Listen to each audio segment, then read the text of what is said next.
और इसे तो इसका पालन करने वाले माता पिता तो नष्ट करने वाले तो कौन होते।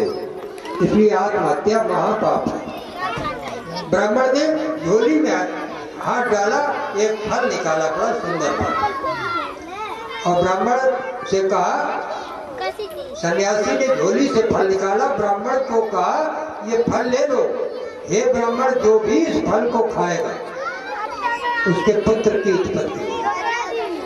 अब तो ब्राह्मण बड़े प्रसन्न हो गए, बड़े प्रसन्नता में घर आए और घर आकर के अपनी पत्नी से कहा कि हे प्रिय, पुत्र देने वाला एक फल सन्यासी जी ने हमें दिया है। बच्ची बैठ जाओ, सन्यासी जी ने एक फल दिया है, इसको तुम पालो तो तुम्हारे पुत्र की उत्पत्ति होगी। तो उस समय इसने विचार बनाया कि हमारे पति देव हमसे तो नाराज रहा करते, आज बड़े खुश होकर के पुत्र देने वाला फल लाए। ऐसा तो नहीं, फल में भी कुछ क्रिया हो सकती है, इंजेक्शन में भर के पॉइजन उसमें लगा दो फल से और चाहे जिसको खिला दो, काम हो गया। तो पत्नी ने कहा ये तो क्रिया नहीं है, ये तो नहीं होगी, लेकिन पुत्र देने वाला पुत्र में पैदा होने में तो बड़ा कष्ट होता है। इसने विचार किया, महाराज जी ने लिखा भागवत कि फल भक्षेण गर्भास्यात् गर्भेण वृद्धितो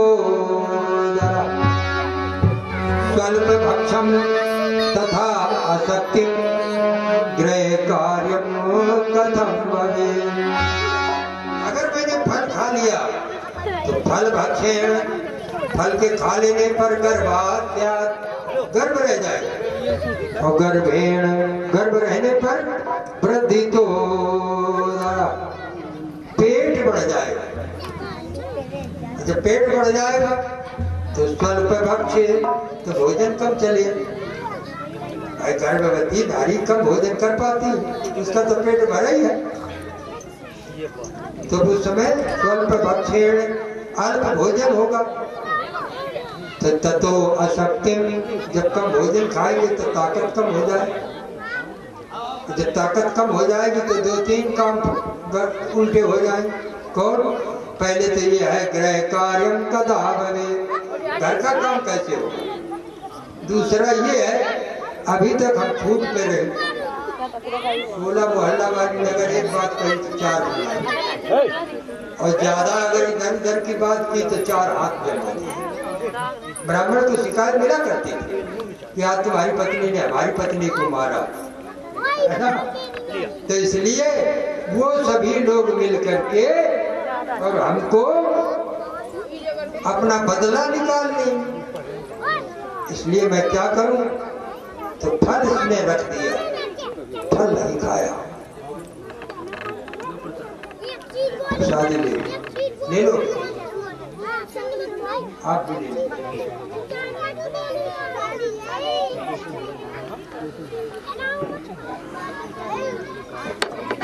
फल इसी में ऐसे हाथ में रख लिया करते।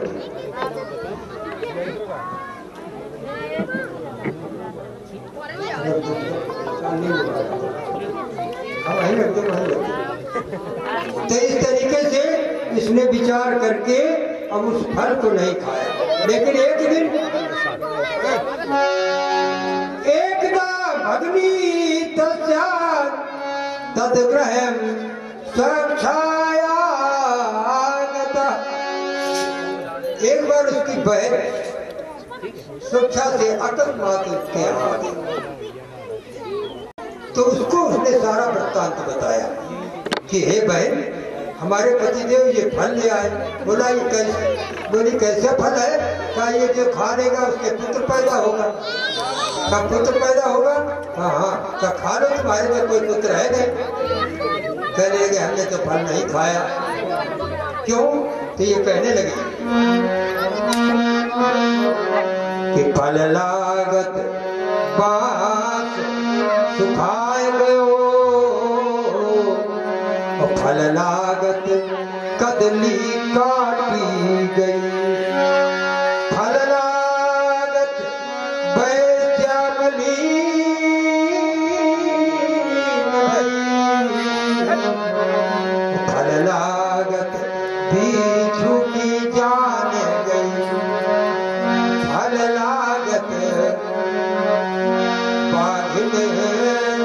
बेकाम हो गई।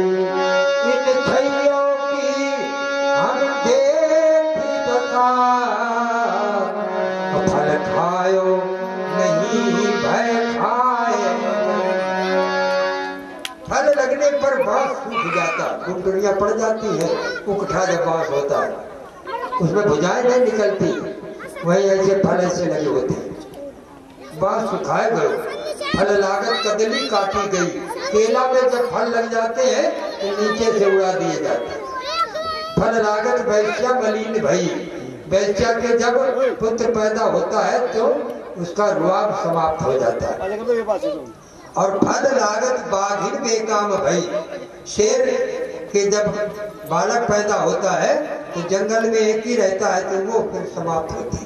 और फल लागत बिच्छू की जान गई, बिच्छू के जब बच्चे पैदा होते हैं पेट फटके होते हैं, वो बिच्छू मर जाती है, तमाम बच्चे पैदा हो जाते हैं, परंतु सभी नहीं बिच्छू मरती है। बिच्छू तो मरती है लेकिन सभी मर जाए ऐसा नहीं, कोई कोई जाको राखे साइया, वो ऐसी पड़ी रहती, जीवित भी हो जाती भगवान की इच्छा।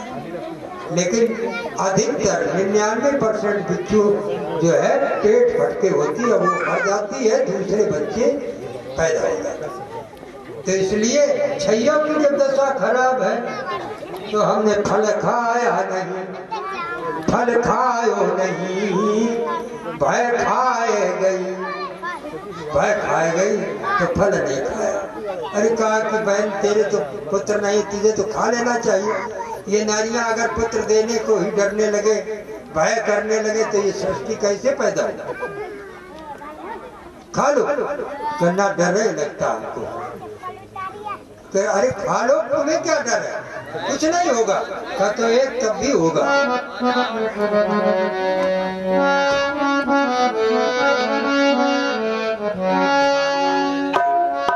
कि खाना पीना श्रृंगार खेल, खाना पीना श्रृंगार करना खेलना, खाना पीना श्रृंगार खेल, आप ही आप छुट जाए।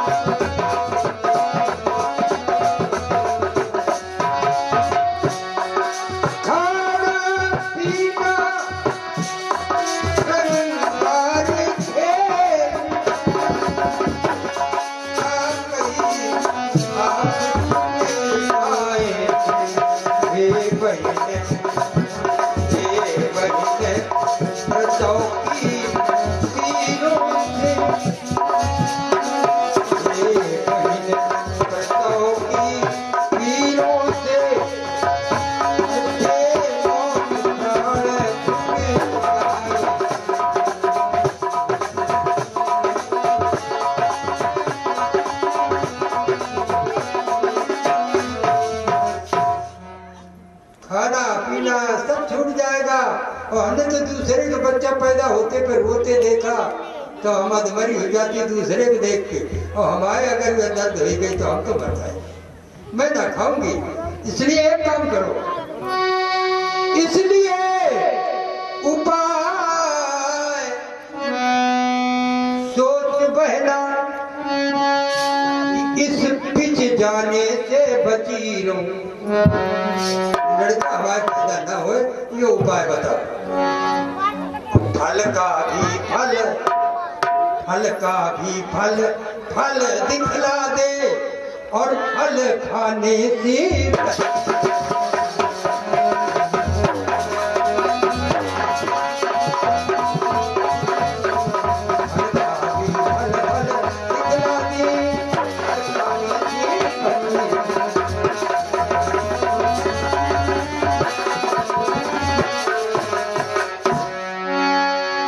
फल का भी फल मिल जाए, लड़के वाली भी हो जाए, लड़का ना हो।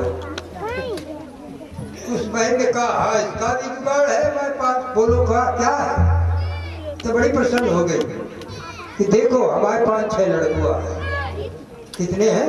6। और हम अब चाहते नहीं कि एक हो।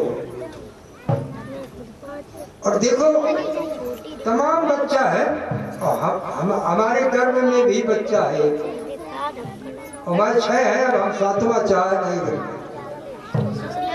तो तुम अपने पति को तुम चकमा दे दो कि जब से फल खा लिया तब से हमें पेट में वजन ऐसे जान पड़े, और जब हमारे बच्चा होगा तो रात ही रात में तुम्हारे पास तुम्हारा हो जाएगा, तुम्हारे बच्चा भी नहीं होगा, बच्चे वाली भी बन जाएंगे। ठीक है, तय हो गया, लेकिन ये फल का क्या करें?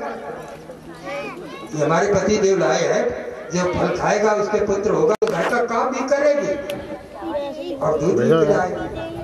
तो उसी को जिसका बच्चा पैदा हुआ तो उसी को बुला लिया, क्योंकि तो उसने कहा था कि तुम पाल नहीं पाओगे क्योंकि दूध तो तुम्हारे होगा ही नहीं, बच्चा तो हमारे होगा। तो तुम ये कहना इस तरीके से हमें बुलवा लेना, तो हम तुम्हारे बच्चे को दूध भी पिला देंगे और पाल लेंगे, और जब कुछ बड़ा होगा हम घर चले जाएंगे। ठीक है, तो यही तय था, ब्राह्मण ले आए।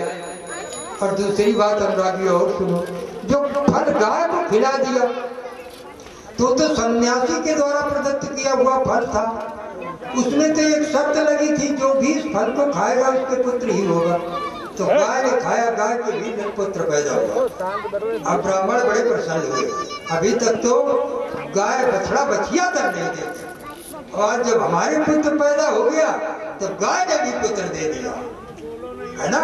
अब कब पेड़ों में फल नहीं आते, कब पेड़ में लड़का लड़के, बड़े प्रसन्न हो गए ब्राह्मण। भाई पेड़ों में भी नहीं, गाय भी बछड़ा बछिया नहीं देती, किसके हो गया? बहुत प्रसन्न।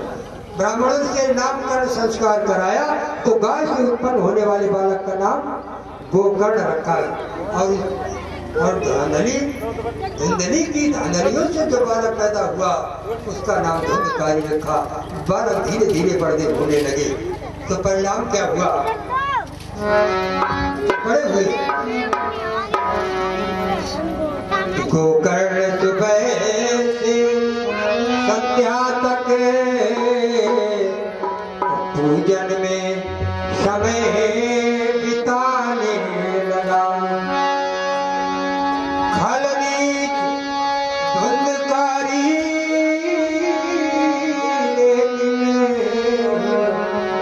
वेश्याओं के घर जाने लगा।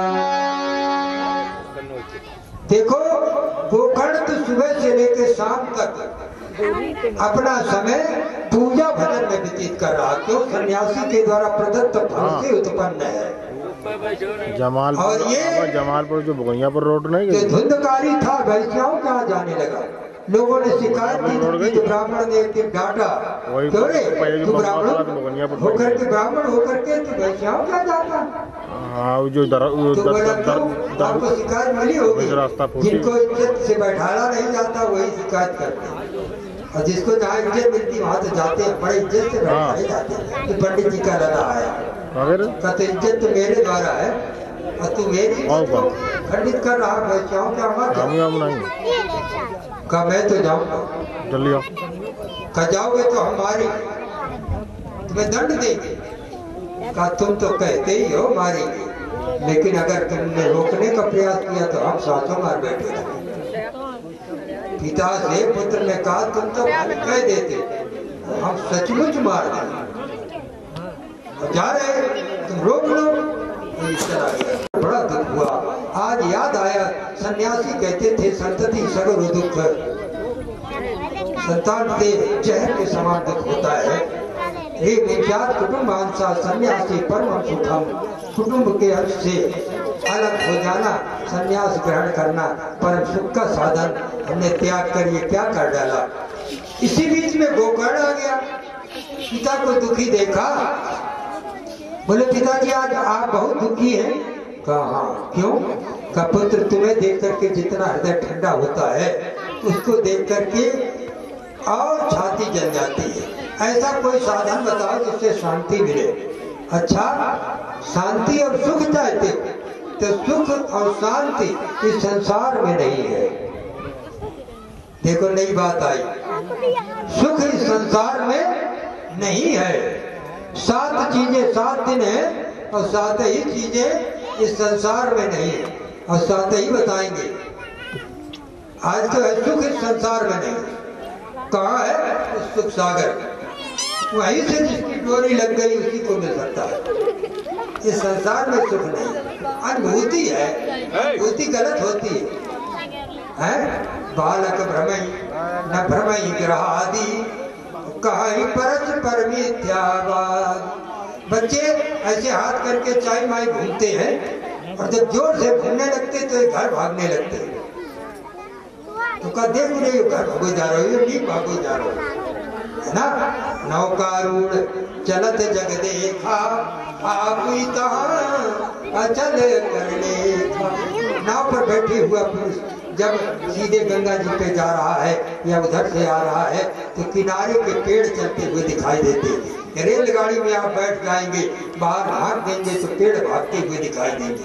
तो कब पेड़ भाग रहे, गाँव भागता दिखाई देगा, फटाफट भागते जा रहे हैं। तो ये अनुभूति गलत होती है। अनुभूति रजत सीप में भास जिम जिम दिन कर में बार जदपि खाती काल में ब्रह्म न सके कोई जान। गोस्वामी तुलसीदास जी ने लिखा जिस प्रकार से सूर्य की रोशनी पड़ने पर जो सीपी पड़ी होती है वो चांदी का भास होता है, और तीनों काल में चांदी नहीं हो सकती, वो तो सीपी है, रोशनी पड़ी है। तो यद्यपि रखा तीनों काल में, तीनों काल में झूठ है, पर भ्रम न सके कोई टाल। भ्रम नहीं होता है, भ्रम को कोई टाल नहीं पाता है। ऐसे ही इस सुख की अनुभूति होती है परमात्मक। उदाहरण के एक छोटा किसान उदाहरण दे, किसी व्यक्ति को खाज हो गई, क्या हो गई?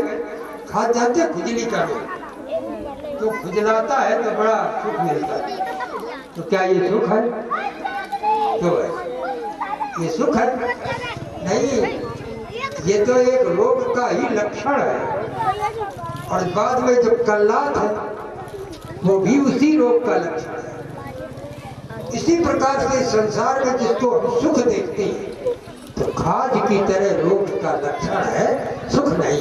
सुख तो सुख सागर जिसकी डोरी लगी हुई है ना, क्योंकि वही सुख का सार, वही सुख का साधन है, वही सुखदेव, वही सुख को देने वाला है। सुख कौन देता है ना, तो जिसके पास होगा वही देगा, कि जिसके पास है नहीं वो दे देगा, नहीं दे पाएगा।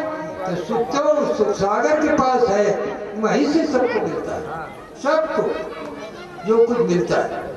तो इसलिए इस संसार में सुख नहीं है। गोकर्ण कहने लगे पिताजी संसार में सुख नहीं है, और अगर चाहते भी हो तो एक बात सुनो,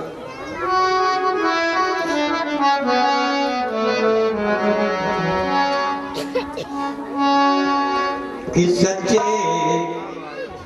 सच्चे सुख की गर इच्छा है तो सीधे बन का गवन है।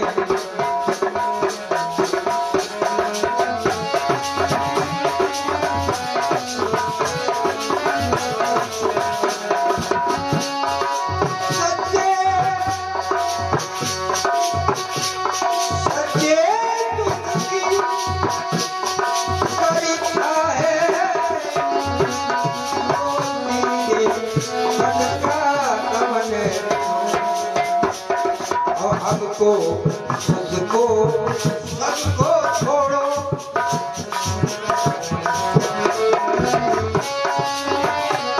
हमको उसको सबको छोड़ो, श्री रामचंद्र जी का भजन।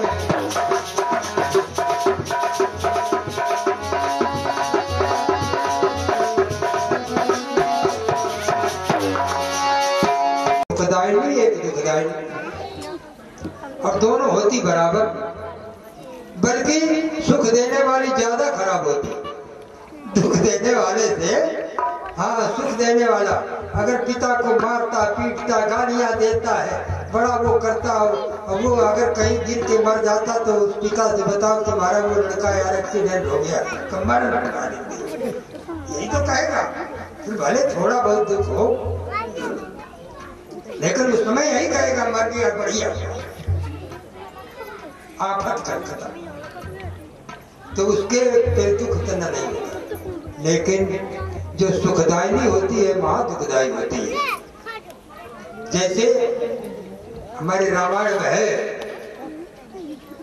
कि राम के बिछो होने पर राम कोई दुखदायी संतान नहीं थी। दशरथ जी के प्राण चले गए। क्या चले गए? हाँ, तो रामायण लिखा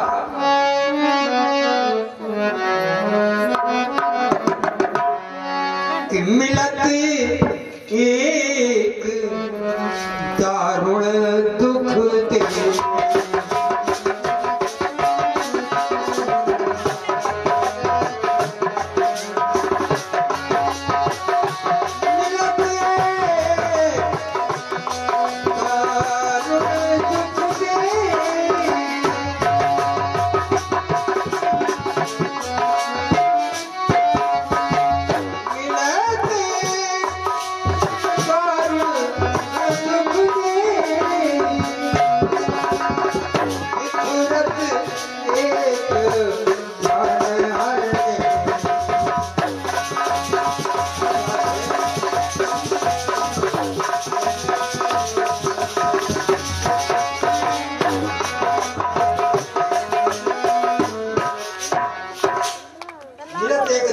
दे, जो दुखदायी संतान होती मिलने पर दुख देती है और सुखदायी संतान बिछड़ने पर कितना दुख देती है। प्राण हरने, प्राणों का ही हरण करना।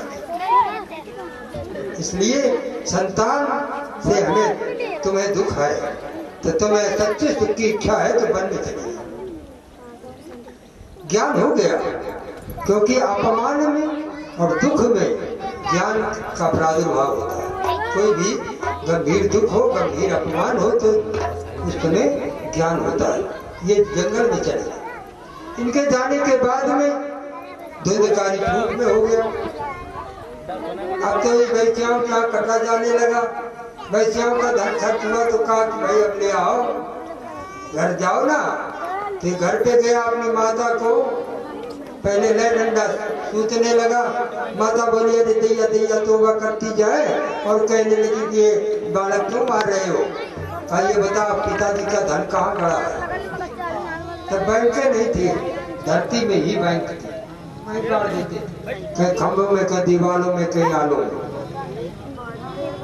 माता कहने लगी कि हे पुत्र, तेरे पिता एकाएक चले गए, हमें बता ही नहीं गए, तो मैं क्या बता दूं? कहा तो हम तो पता लगा ही लेंगे। फिर तो चार चक्कर से ऐसा बबूल का डंडा ले आया मजबूत, अब पीटने लगा। माता ने सोचा ये धन हमें मालूम नहीं, आइए पूछे बगैर मानेगा नहीं, और मालूम नहीं बताए हम कहाँ से दे कि बहुत पीटेगा। क्या करें? कोई बहाना कर दो। बोले अभी तो हमें मालूम नहीं, तुम्हारे पिता चले जाने, हमारा दिमाग थोड़ा अपसेट सा है, अब कल बताएंगे। हुआ क्या?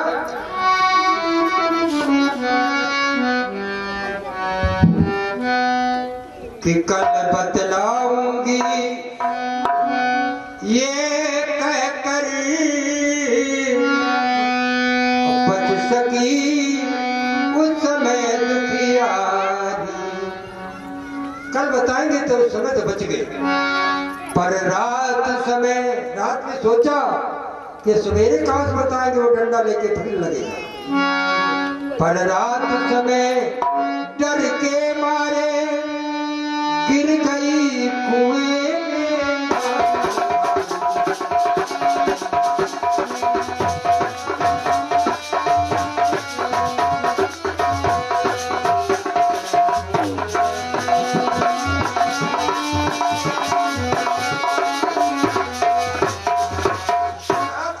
में। सुबह हमारी यही स्थिति फिर होगी, कुएं में गिर के प्राण दे दिए। सुबह आया ये, माँ कहाँ हो, बताओ जल्दी, याद आया पिताजी ने कहाँ धन रखा?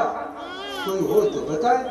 तू आज नहीं, इधर उधर सब में ढूंढा, नहीं है तो घर में कुआं था, जाग के देखा तो उसी में पड़ी थी। 2 ईंटें और मार दी थी, अभी नहीं बता गया। और फिर वैश्याओं क्या गया, वैश्याओं का ले आए, क्या खाक ले आए। माता तुरंत गिर के मर गई, इसने कुछ बताया नहीं। तो फिर कैसे गुजारा होगा? यतन करेंगे, यतन क्या होता? अरे रास्ता में खड़े हो गए अंधेरे में, कहीं इनका झोला छुटाया, कहीं उनका छुटाया, कहीं चोरी, कहीं डकैती। अब तो माल लेने आने लगा। वैश्या कहे वाह भाई वाह, बढ़िया बढ़िया चीजें, घड़ी मोबाइल सब छीन लाते हैं ना। अरे घर में आता तो प्रसन्नता होती, जब पकड़ा जाता तो दुख होता। वैश्याओं ने सोचा कि आज माल तो लाता है, लेकिन कल जब ये पकड़ा जाएगा तो मुलजिम कौन होगा? बोले मुलजिम वही होता जिसके घर में माल होता। तो भाई हम माल लेके तुम्हारे घर में रख दें और पकड़े जाओगे तो तुम मेरे कहो पंडित जी को, आप किसी बताए तुमने रखा क्यों जराइम चीज अपने घर में? माल तुम्हारा, नाम दूसरे के लगा रहे, तुम्ही को हो जाएगा। इसलिए वैश्याओं ने कहा आप क्या करें, और ये तो बदमाश है, इससे चोरी डकैती मारना कूटना, आप पर एक जानो से मार दे। ये भाई झोला छुटाओगे, वो कहेगा यार तुम हमें तो जाना था यार, हम तुम्हें जाने, तुम हमें जाने थे, और तुम हमारे झोला छुटा रहे। फिर वो सोचे तो हमारी आंसर हो जाएगी, उसको पारे कर। इसलिए बदमाश से कभी भी अपनी ये न बताना चाहिए हम तुम्हें जानते, हमने पहचान किया, नहीं तो वो फिर नहीं छोड़ेगा। पहचान खत्म करना उसका काम है, होता पहचानना। इसलिए अब वैश्याओं सोचा अब क्या किया जाए। एकाएक विचार आया, शागिर्दों से परामर्श लिया, उनका ऐसा करो कि इससे कहो मदिरा ले आए, आपकी लूट के लाए तो जो धन आए तो धन मत लेना, फिर तो मदिरा ले आओ, मदिरा पिलाओ। और इतनी पिला पीते पीते जब ये गिर गया, नाच नाच के पिलाओ। तो वैश्याओं ने नाच नाच के पिलाया, मदिरा लाया पिलाया। तो उसका तो सूत्र है, पहले मनुष्य मदिरा पीता है, फिर मदिरा मदिरा को पीती, फिर मदिरा स्वयं मनुष्य को पी जाती। एक उर्दू के शायर ने कहा कि ये अभागिन कैसी है मदिरा, कि ये अभागिन बन के आई, विश्वास बन के छा गई, और जाने कितने फेफड़े कितने कलेजे खा गई है ना। तो इसलिए इस मदिरा को पी लेने पर जब अचेत होके गिर गया तो वैश्याओं ने ऐंठ कूट के मार डाला, बोरे में काट के गड्ढा खोद के घर में ही, उसके ही घर में, तो उसका घर था, वहीं ले जाकर रातों रात बंद कर दिया।